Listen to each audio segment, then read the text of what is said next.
If you're approaching the Shin Megami Tensei series in any way like I did, you're probably taste testing a little bit of each game and figuring out what you like. And that's not really a bad way to go about it. You get to see the history of the entire series, you get to pick your favorite generation of Megami Tensei, and really, you get to see the history of video gaming as a whole. This franchise is incredibly old. Eventually, you'll go far enough back to touch the Famicom and Super Famicom era, looking at Megami Tensei 1 and 2 for the Famicom, which would later be repackaged in a double pack as Kyu-Yaku Megami Tensei, as well as the topic of today's video, Shin Megami Tensei. Released October 30th, 1992, Shin Megami Tensei for the Super Famicom marked a departure for Atlus from the book series the aforementioned Famicom games were based on, and the start of one of Atlus's longest running franchises to date. It was the birthing point for a lot of the story beats and gameplay mechanics you've seen if you've been exploring the franchise like I think you have been.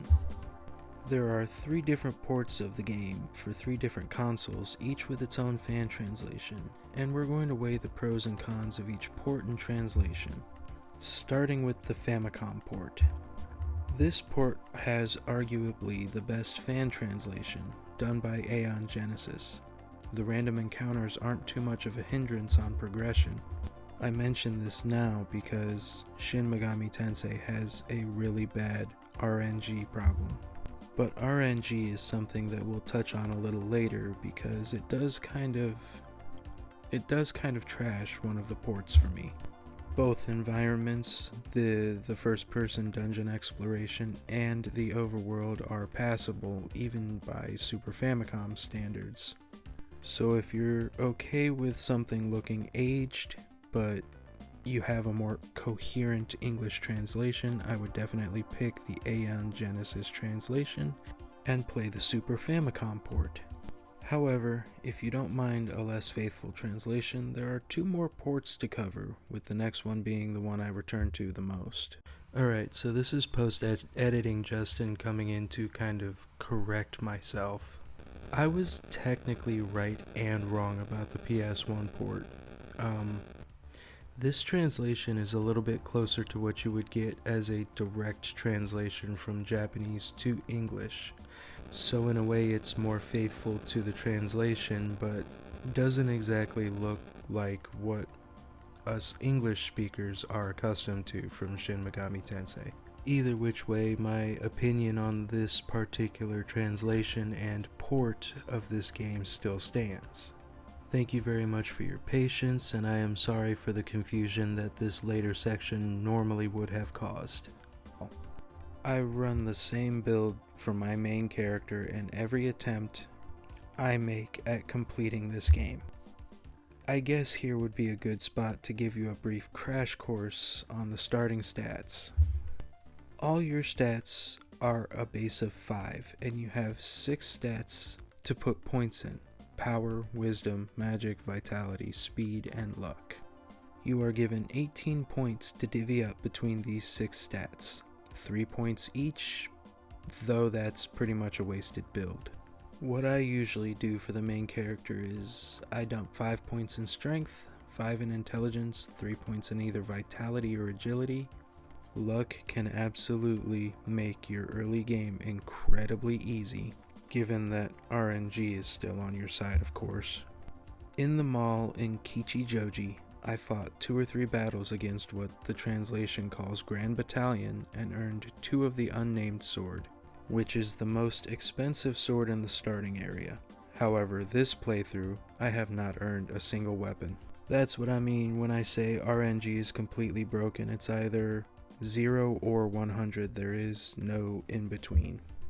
Fortunately, the RNG for random encounters is still pretty tame. The PS1 port, I will reiterate, is the one that I go to the most because the first-person dungeons look a whole lot prettier and you spend quite an amount of time in these dungeons.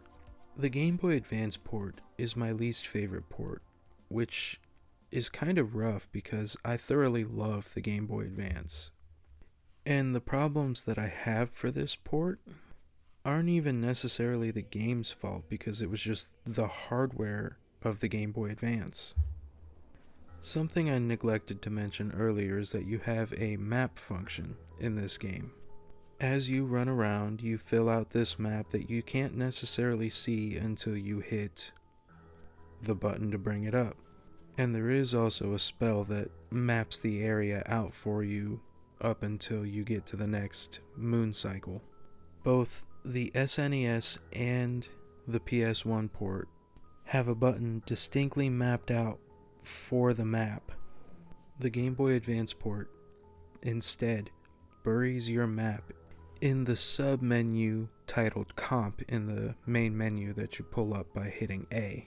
However, you can download a mod that allows you to hit L and R at the same time to bring up your map.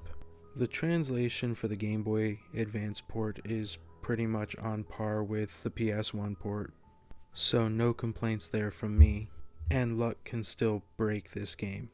In this particular port, I didn't score the unnamed blade like in the PS1 port.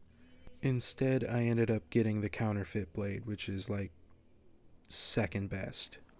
As a matter of fact, I got 2 of those, so my law hero got one because I didn't dump anything into his strength. It's common practice to dump all of your points into intelligence and magic, as well as agility, so that he doesn't really get hit and his spells hit harder. Visually though, if there is one thing I did like about the PS1 port, it was the overworld. The overworld got so much more attention on the Game Boy Advance than it did on the PS1 port.